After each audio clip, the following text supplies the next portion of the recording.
So, welcome sa ating morning revival preview. So, magpapatuloy tayo dito sa linggong ito. Nasa week 6 tayo. At ito ay ang pagpapatuloy ng ating paksa ngayon. So, for this week, yung general topic natin ay partaker of the divine nature and the development of the divine life and the divine nature for a rich entrance into the eternal kingdom. So, ito yung pinaka-general topic natin. At ngayon, ang schedule natin ay week 6, day 4, Thursday. So, magbabasa na ako ng mga Bible verses natin para sa araw na ito. 2 Peter 1:7, and in godliness, brotherly love. And in brotherly love, love. So, may brotherly love na, dadagdagan mo pa ng love. So, anong ibig sabihin yan? So, mamaya explain natin yan. 1 Peter 3:8, and finally, be all of the same mind, sympathetic, loving the brothers, tender-hearted, humble-minded.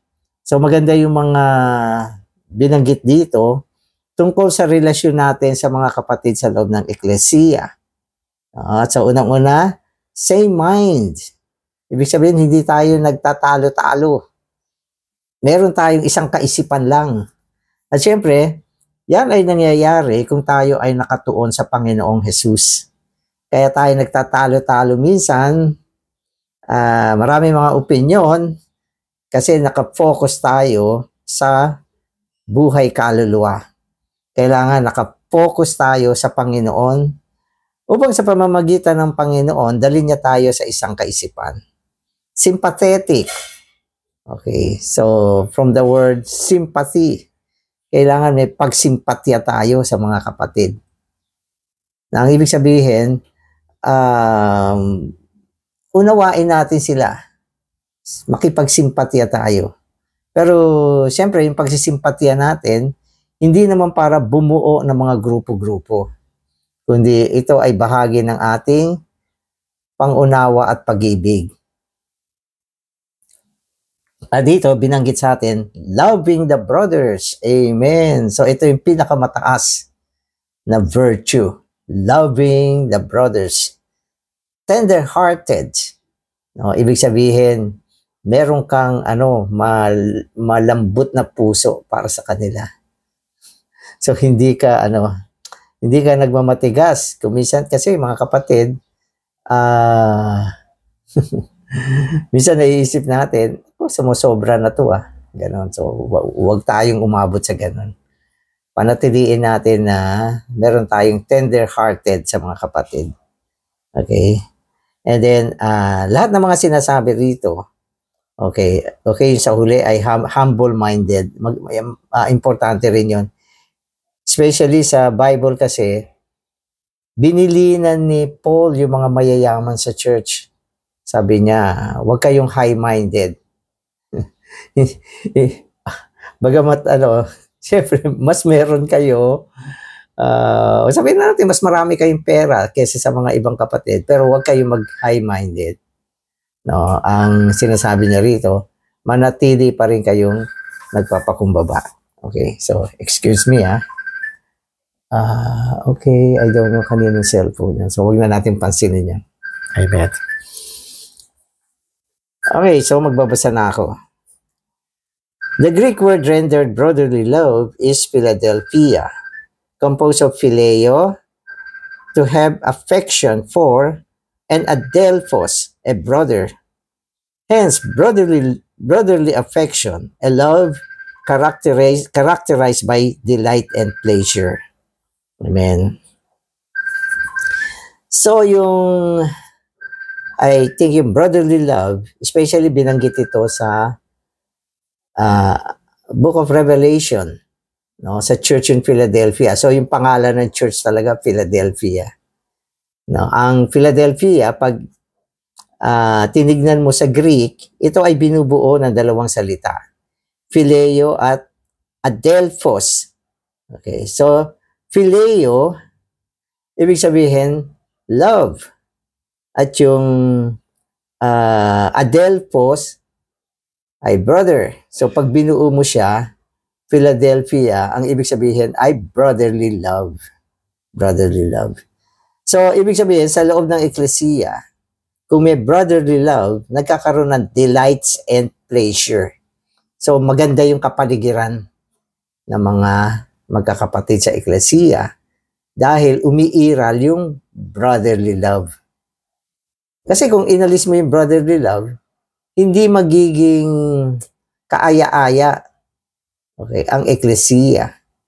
Nagpipintasan, nagkakagalit, nag-aaway, nagkakaroon ng alitan, tampuhan, anong klaseng sitwasyon yan?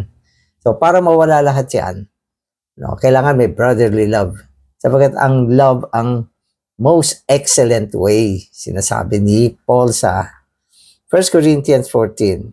Love is the most excellent way. Love covers all. Diba? Na tinatakpan niya lahat ng mga kahinaan, kapintasan, depekto ng mga kapatiran sa loob ng eklesiya.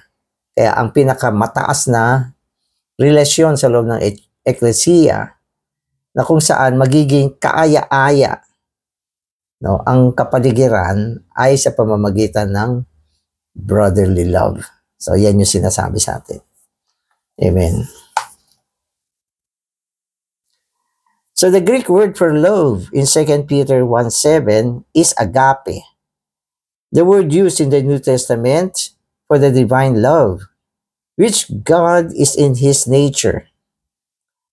It is nobler than phileo, human love. It adorns all the qualities of the Christian life. Amen. So yung 2 Peter 1:7, may salitang love dito. Kung mapapansin niyo, sabi rito, brotherly love, tapos dinagdag niya yung huli, love. So yun yung special na word dito. Na ang ibig sabihin ay agape. Agape. Ang ibig sabihin ng agape ay divine love. Yun. Okay. Bakit niya sinasabi? May brotherly love na. Tapos, dinagdag pa yung salitang love. Kasi ganito siya. Yung brotherly love, unang binanggit dito, okay, ay human love. So, dyan naman nag-uumpisa yan eh. So, maganda rin siya. Merong human love.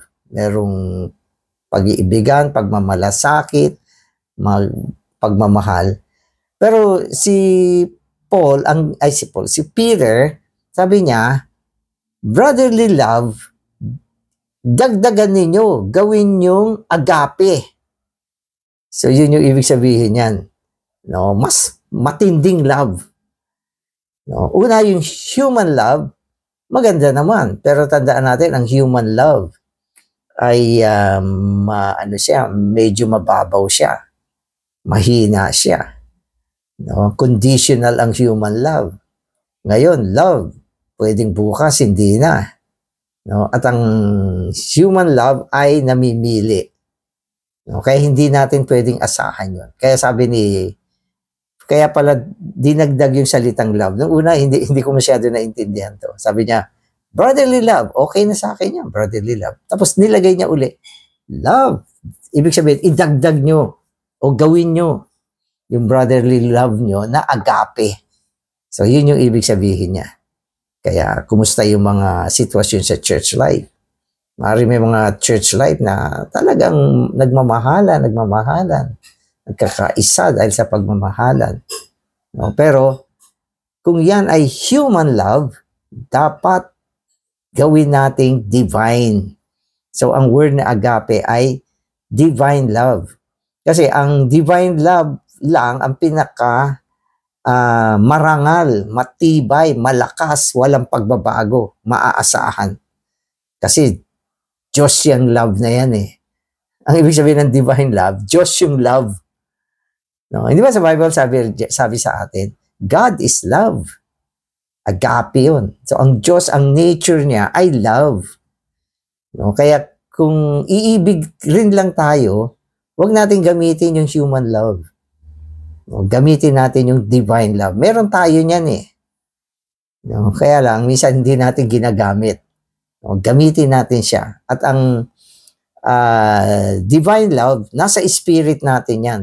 Nang ibig sabihin, kung magmamahal ka sa espiritu upang yung pag-ibig nyo o pag-ibig natin ay maging agape.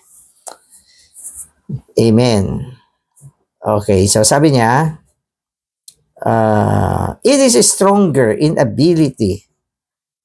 Okay, it is stronger in ability and greater in capacity than human love.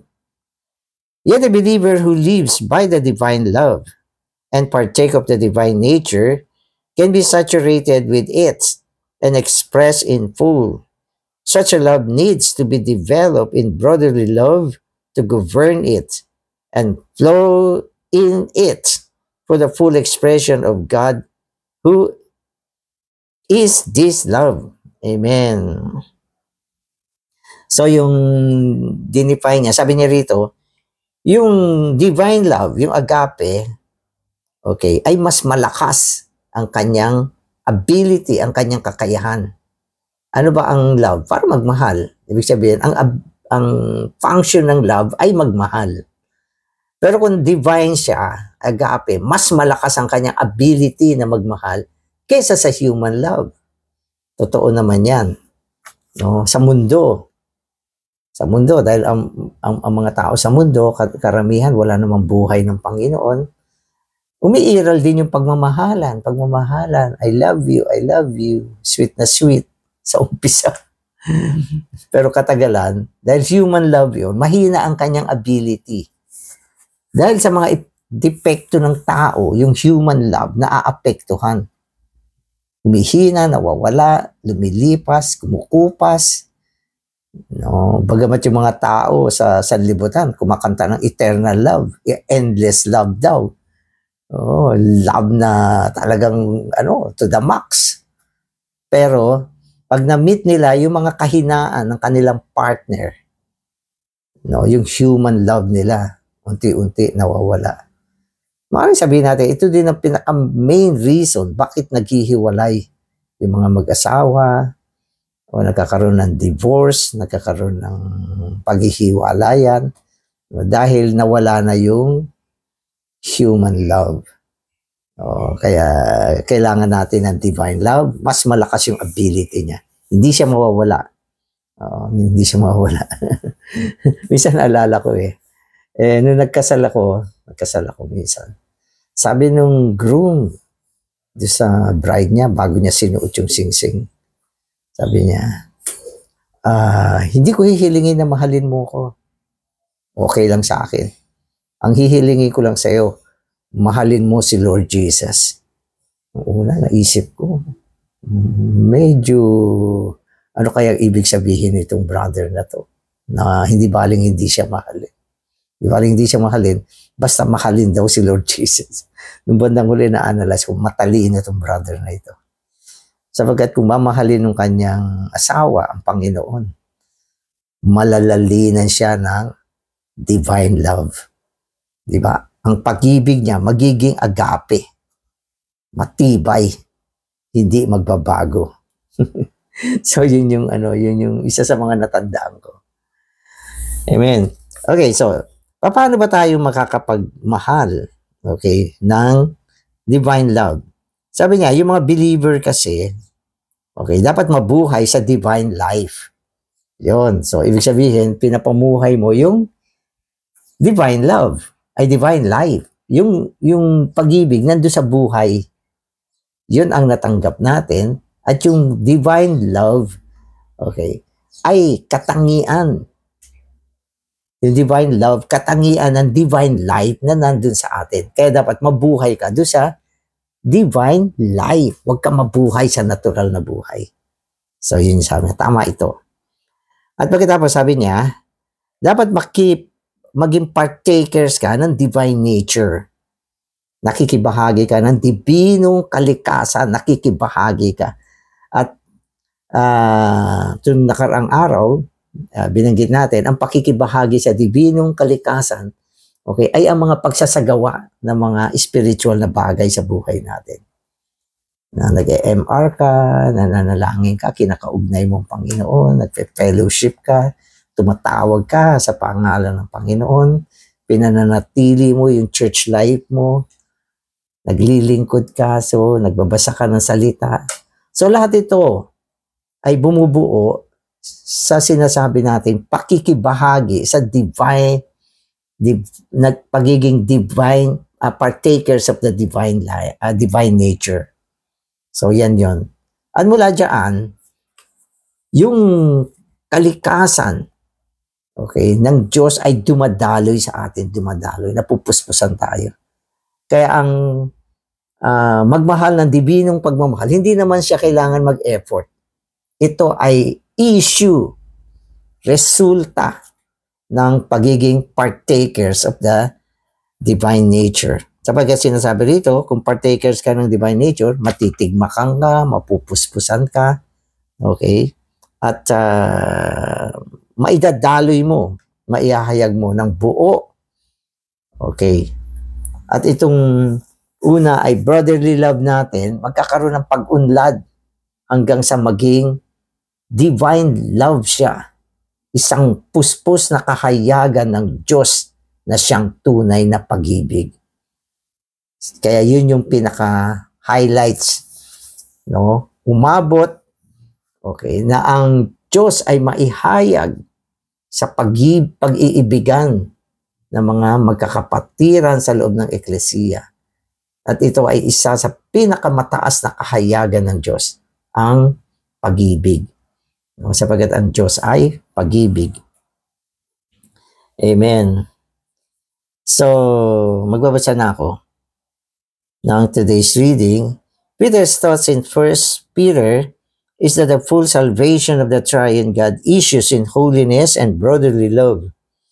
Holiness is related to godliness. Hence, the issue of God's full salvation is the expression of God and the love for the brothers. Amen. Yung kaligtasan ng Diyos ay full salvation siya. Kaya nga sinasabi sa atin, tayo ay pinili unto sonship. Ang sonship is full salvation. Maging anak ng Diyos sa tatlong bahagi. Pero, ang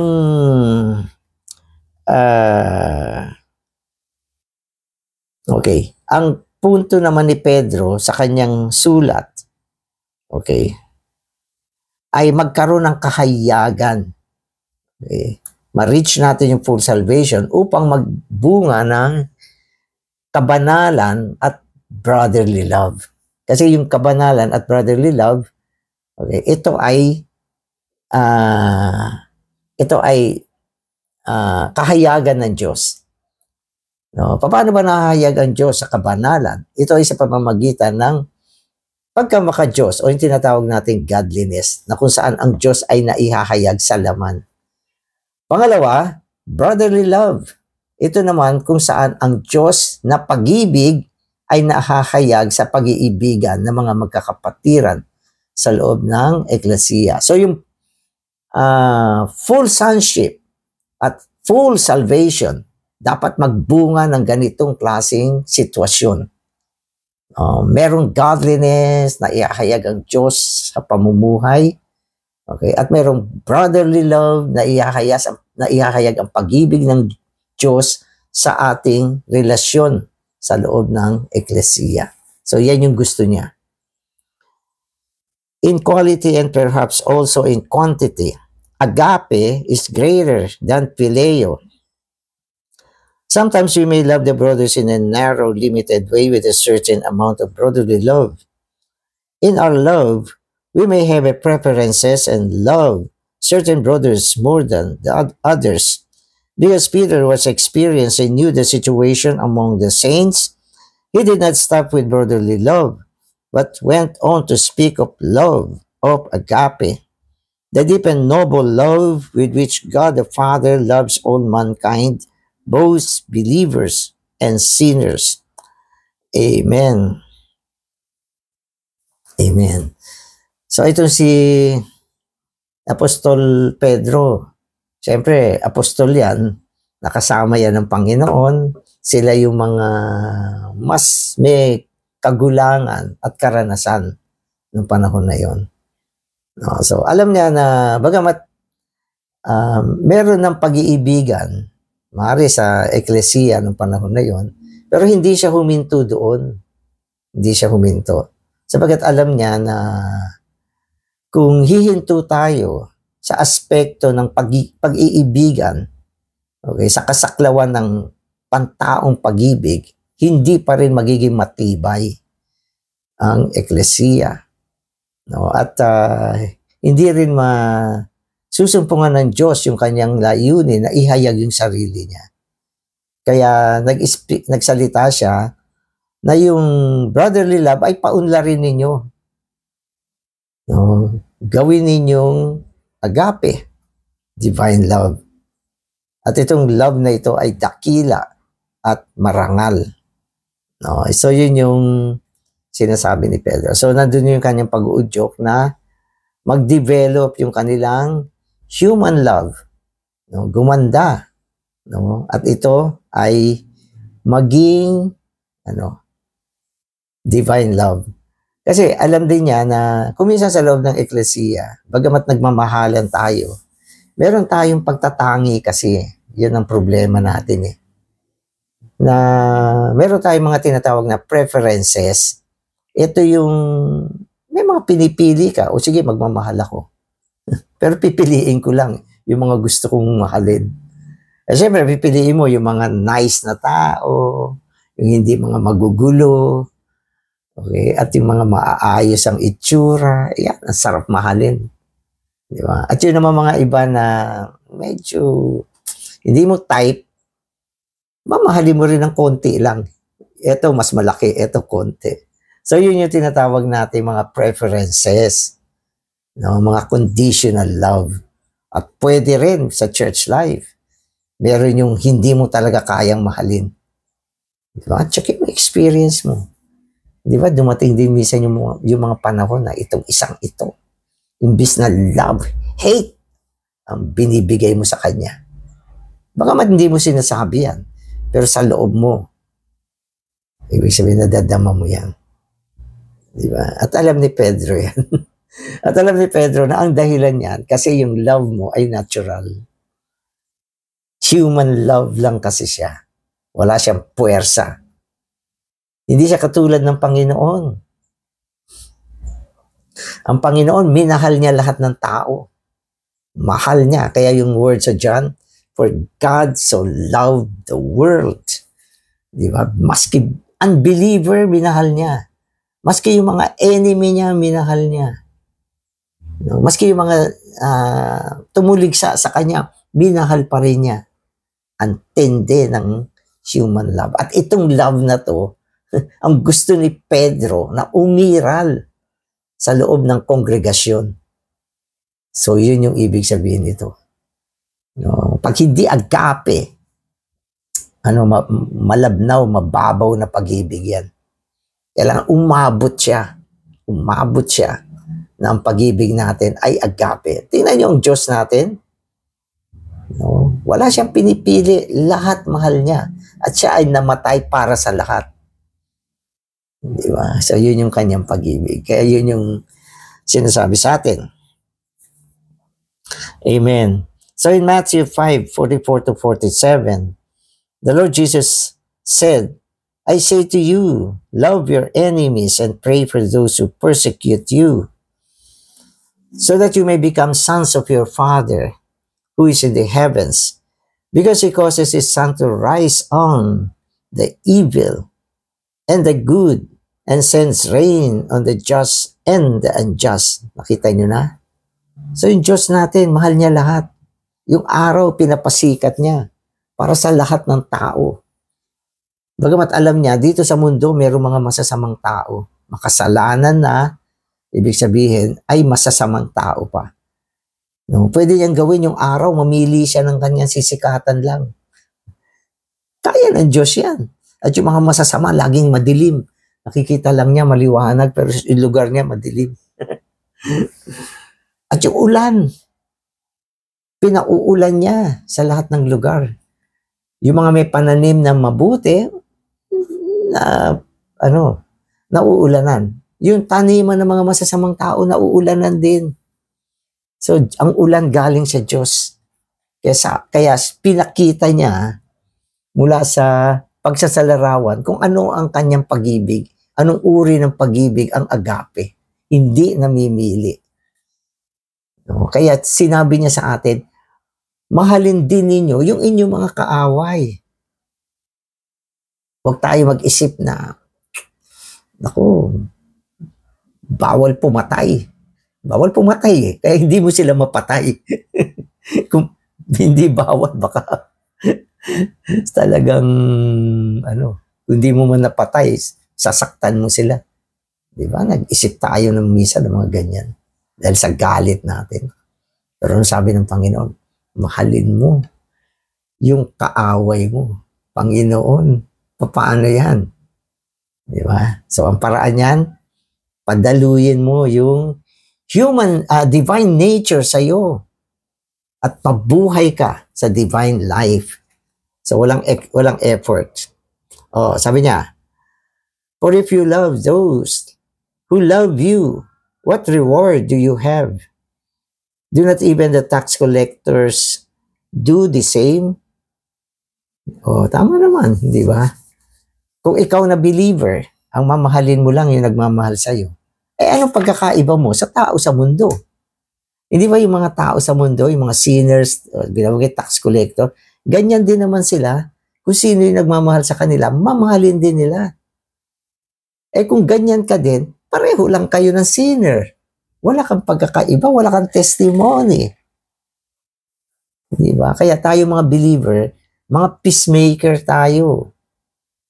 Hindi natin pinapatulan yung mga tao na mga naghahamon. Peace be with you. Sabi ng Panginoon, binato ka ng bato, batuhin mo ng tinapay. Ibig sabihin, huwag kang gumanti. I-commit mo lahat sa Diyos ang sitwasyon sa buhay mo. Amen.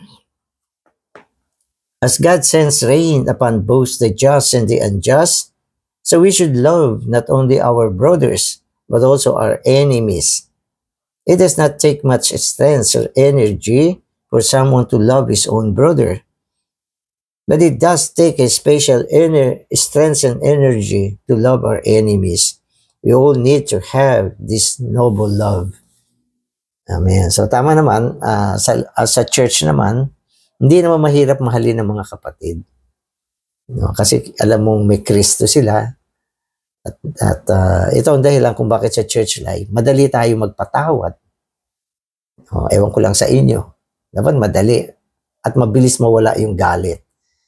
Pero yung mga kaaway natin sa labas ng church life, kasama yun. Kasi enemies kasama yun. Kaya kailangan mo ng special grace para mahalin sila. Amen. In the church life, we may prefer a certain brother whom we regard as nice and love him. But we may not appreciate another brother as much. We may have love for both brothers, but that love is shallow. Therefore, we need a deeper, nobler love that is agape. When we have this kind of love, we love all the brothers the same, no matter what kind of brothers they may be. Sana umabot tayo ng ganyan. Yung love natin, maging brotherly love, agape, na umaabot tayo sa sitwasyon na mahal natin lahat ng mga kapatid. Kung mahal natin lahat ng mga kapatid, walang pagtatangi, mararamdaman din naman nila yan. No, ang damdamin ng tao kasi very sensitive Alam nila kung totoong mahal mo sila. Maski na pinagsasabihan mo sila, alam pa rin nila mahal mo sila. Kaya paabuti natin na umunlad yung ating pag-ibig. Kaya naalala ko, sabi ni John, perfect love casts all fears or cast out all fears. Kaya meron tayong takot sa pagbabalik ng Panginoon. Minsan, Kasi ang love natin hindi na perfect. Kaya with blame tayo. Sabi ng Thessalonians, kung dumating ang Panginoon, dapat masumpungan niya ang ating tatlong bahagi na blameless. Ibig sabihin ng blameless, nag-develop na siya, na perfect siya, na mature siya, lalo na sa aspekto ng pag-ibig. Amen. In verse 8, Peter goes on to say, for these things existing in you and abounding constitute you neither idle nor unfruitful unto the full knowledge of our Lord Jesus Christ. The words these things refer to all the virtues covered in verse 5 through 7. So ibig sabihin, yung mga virtue naman lahat na binanggit dito, sabi niya, all existing in you, meron na tayong lahat niyan. Ano ba yung mga binanggit dito? From faith to love, faith, virtue, knowledge, self-control, endurance, godliness, brotherly love, and love should all exist in us. Meron tayo lahat nito. Lahat ng virtue na binanggit dito. No? At ang minsan kulang lang yung development. Yung development. Katulad ng faith, mag-develop siya ng love. Okay. Then, mag-develop siya ng full knowledge, self-control. Okay. So, endurance. So, lahat ng ito, meron tayo nito. No, hanggang siya ay mag-develop, maihayag yung divine love sa gitna natin. Yun yung pinaka-climax. Okay, ng expression na gusto ni Pedrong abutin natin. Sapagat ang brotherly love, no, sa loob ng ecclesia, siya na yung fruit ng puno eh. Kung walang brotherly love sa church life, yung puno, meron na lahat. Mula sa seed, nagkaroon na siya ng ugat, trunk, branches, dahon. Kaya lang, fruitless siya. Kasi walang love sa loob ng ecclesia. Walang pleasure. Walang happiness sa ecclesia. Hindi ba yung mga fruit yan na nagpapasaya? Bisa nakikita mo pa lang, nalulugod ka na. Oo. At ito ang kailangan natin paunlarin at i-develop. Huwag kayong mag-alala. Lahat ng mga virtue nasa atin na. Sapagkat nasa atin ang dibinong buhay na kalaunan, naging pananampalataya natin. Yun yung seed. At yung seed, meron na siya lahat. Lahat ng ingredients. Lahat ng kagalingan, katangian, nandyan lahat sa kanya. Kailangan lang lumago siya, umunlad siya sa pamamagitan ng pakikibahagi sa dibinong kalikasan ng Panginoon. At sinasabi ko nga, yung pakikibahagi sa dibinong kalikasan ng Panginoon, okay, ito yung totality ng lahat ng pagsasagawa natin ng mga spiritual na bagay sa buhay natin. Amen. So nevertheless, these are only some of the all things that have been granted to us by the divine power. So yung mga binanggit dito, sabi niya, ito lang yung mga ilan. So hindi naman lahat. All things, yun yung lahat. Pero yung mga binanggit dito, mangilan-ngilan lang to. Ang taming bagay na binigay sa atin, no, at ipinangako sa atin, no, at lahat ng yan, okay, ay nasa loob ng buhay at pagkamakadiyos, no, na ating dinidevelop sa pamamagitan ng pakikibahagi sa dibinong kalikasan. No, at so maganda yung mga MR natin. Amen. So yung last part na, sabi niya, we need to see that all these things are included in the seed. This seed contains the root, the trunk, the branches, the blossom, and the fruit. So yung last yung fruit. Ito yung brotherly love and love. Amen. Lord Jesus. Salamat sa binhing dinala mo tungo sa amin. Ito ang binhi ng buhay na nagtataglay ng lahat ng mga kagalingan upang sa pamamagitan ng mga kagalingan na ito, magkaroon kami ng pag-unlad sa aming buhay Kristiyano hanggang umabot kami sa sitwasyon na mayroong pag-iibigan na magkakapatiran, hindi lang sa isang natural na pag-iibigan, kundi sa pamamagitan ng dibinong pag-ibig. Ito ay ang agape. Salamat, Panginoon. Amen.